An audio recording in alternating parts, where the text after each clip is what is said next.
Assalamualaikum bosku, apa kabar semuanya? Semoga baik-baik saja. Di video kali ini saya akan membahas tiga pokok utama untuk memperoleh buyah.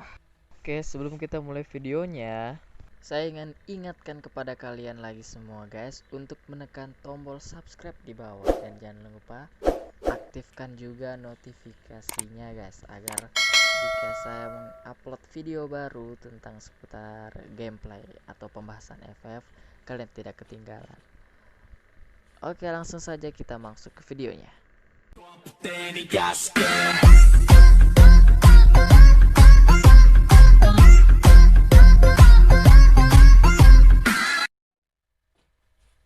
Yang pertama adalah tidak memperoleh looting di tempat yang sama. Maksudnya apa? Mungkin banyak dari kalian yang sudah tahu apa ruginya ngeluting di tempat yang sama gitu guys. Nah, contoh di gameplay kali ini saya bareng squad itu turun di wilayah sentral gitu guys, di wilayah sentral. Nah, di sini kan ada beberapa rumah nih.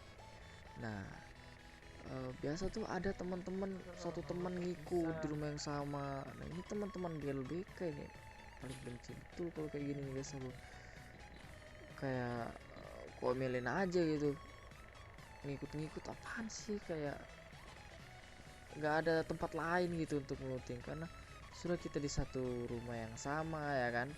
Kalau nanti ada musuh gengbeng, nah ini susahnya kita kekurangan senjata gitu, lootingan kita kurang,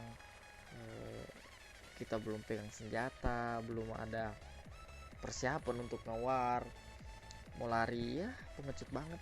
Iya pengecut gitu kalau lari.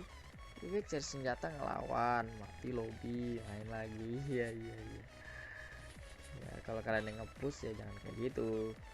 Saran saya kalau yang ngepush ya save aja gitu, gak usah terlalu barbar, pakai taktik aja gitu ya kan. Lutan dikasih cukup-cukup, looting di tempat yang lain yang beda-beda. Karena saya sering ketemu teman kayak gitu guys, kalau misalnya lagi random squad ya kan, saya senang main squad ya, duo squad ya, solo squad sering tapi memang nggak pernah buyah. Ya curhat. Nah, kita kembali lagi ke topik. Saya pernah memang mendapatkan teman seperti itu, kayak apa sih, ngikut-ngikut gitu, di belakang baru tangannya kencang betul guys, tangannya kayak apa ya, kayak flash ya, kencang betul tangannya. Begitu kita ngelut bersamaan, cuk cuk cuk, sudah diambil semua, kurang ajar pulang.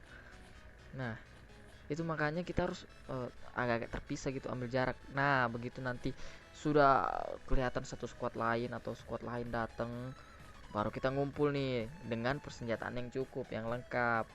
Nah, kalau kayak gini kan enak, sudah daripada kita berdiam di satu rumah yang sama, satu squad, lutan sedikit, senjata sedikit yang dapat cuma beberapa orang. Begitu kita kenok atau teman kita yang bersenjata misalnya ngelawan, dia kenok, kita nggak bisa bantu karena kita nggak punya senjata. Ya kalau memang kita pro atau kalian pro, ada yang pro mungkin ninju gitu ya, pakai kela, memang kadang ada yang pro gitu, ninju. Saya sering itu dapat di random gitu deh, atau kalau lagi main squad sama anggota gue ninju pro lah guys, tapi ya minim lah untuk bisa. Nah, ini sangat perlu ya. Jadi habis nonton video ini semoga kalian bisa looting di tempat yang berbeda walaupun di satu wilayah yang sama gitu, di rumah-rumah yang beda gitu ya. Nah, misalkan kalau ada squad lain, kita sudah siap tuh bareng-bareng nyerbu, walaupun AR ada yang sudah dapat shotgun tapi setidaknya kita sudah pegang senjata.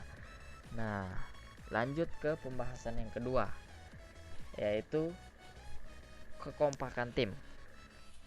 Nah ini guys, kekompakan tim dalam satu squad itu perlu juga gitu, dan mungkin bisa dibilang penting gitu ya, karena jika kita kompak tentu permainan akan semakin bagus ya, dan akan besar peluang untuk memperoleh buya gitu, apalagi di zaman-zaman turnamen begini ya kan. Pandemi gini banyak turnamen tuh. Nah, kita sering-sering latihan untuk melatih kekompakan tim tuh, sering training dengan teman-teman guild. Apa saja sih kekompakan tim itu? Ya banyak. Contohnya misal kita punya item berlebih gitu, kita ingin berbagi ke teman, atau misalnya teman butuh, kita punya lebih, langsung aja kita tawarkan, nah, ini saya punya air, ini saya punya es kepal, sini saya kasih gitu. Nah itu kekompakan tim dalam berbagi. Sedangkan kekompakan tim dalam war juga tuh perlu tuh. Kita misalnya lagi war, biasa kita membagi posisi. Kalau pengalaman saya main guys, saya bukan pro player gitu, player biasa yang ingin berbagi di sini. Dalam war gitu kan, kalau pro player tuh biasanya membagi posisi gitu. Ada yang raser, ada yang flanker, ada yang support gitu. Nah kalau saya sih sebenarnya biasa jadi support ya, saya senang jadi support ya kan, biar yang raser banyak kill, kita banyak damage. Nah, pembagian posisi juga penting dalam kekompakan tim, dan itu harus tahu karakter masing-masing gitu. Kamu senangnya di mana gitu, jangan memaksakan kehendak mau ngeras tapi GLBK, nggak ngerti posisi, nggak ngerti celah-celah lawan gitu ya kan. Kesalahan akhirnya terjadi, akhirnya nyalah-nyalahin nih. Nah satu sama lain nyalah-nyalahin di sini kan, kekompakan sudah nggak ada, jadi kacau gitu mainnya ya kan. Bagaimana mau buya kalau kompakan aja nggak ada gitu, saling nyalah-nyalahin. Biasa tuh player-player tuh kayak gini tuh, apalagi bocil-bocil nih. Tapi bocil-bocil di FF juga gua akuin mungkin pro juga ya guys, mungkin karena sering main jadi memori mereka terbentuk ya, bisa. Cuman ya itu namanya sikap bocil tuh, suka nyalah-nyalahin tuh. Nah, ayolah Cil. Mungkin kalau di sini flanker atau raser atau support gak usah gue jelasin ya guys ya, karena mungkin banyak dari kalian juga banyak yang tahu apa itu flanker, apa itu raser, apa itu support. Nah biasa nih pemain-pemain FF banyakan raser gitu ya. Nah support tuh agak langka gitu. Tapi kalau saya sih lebih senang support gitu guys, jadi support tuh lumayan enak. Ya, banyak damage walaupun yang ngambil killnya kadang raser. Nah itu contoh kekompakan dalam pembagian posisi gitu guys. Nah itu sering dipakai di turnamen tuh, turnamen pro player kadang gitu kan. Frontal gaming yang jadi raser ya kan, kadang jadi raser semua, dan itu nggak ada masalah kalau semuanya mau jadi raser. eh, Mau dua raser, dua flanker, nggak usah pakai support. Nah penempatan itu sebenarnya nggak masalah, tergantung cara bermain kalian bagaimana, dan enaknya kalian itu gimana. Yang penting pas teman kenok langsung sigap, cepat-cepat coverin gitu, jangan sampai keculik kan. Kalau keculik kayak gitu kasihan jadi penonton nanti. Ya kita lanjut ke pembahasan berikutnya guys, yaitu komunikasi. Nah komunikasi ini juga penting guys dalam bermain squad gitu ya. Komunikasi di sini lebih ke menunjukkan posisi lawan saat kita war gitu guys. Karena kan terkadang kita mengetahui posisi musuh, misalnya sisa satu musuh hanya kita yang tahu, sedangkan teman kita tidak tahu. Kita kasih tahu sini guys, sebelah sini guys, akhirnya semua datang gitu kan. Jadi kalaupun kita kenok nih, masih bisa tercover gitu. Penting banget nih komunikasi nih. Nah kalau saya sendiri guys pribadi senang main itu kalau udah kedekatan gitu, karena pandemi kayak gini kan agak susah sudah udah kedekatan teman. Tapi kebetulan teman juga hanya tetangga semua gitu.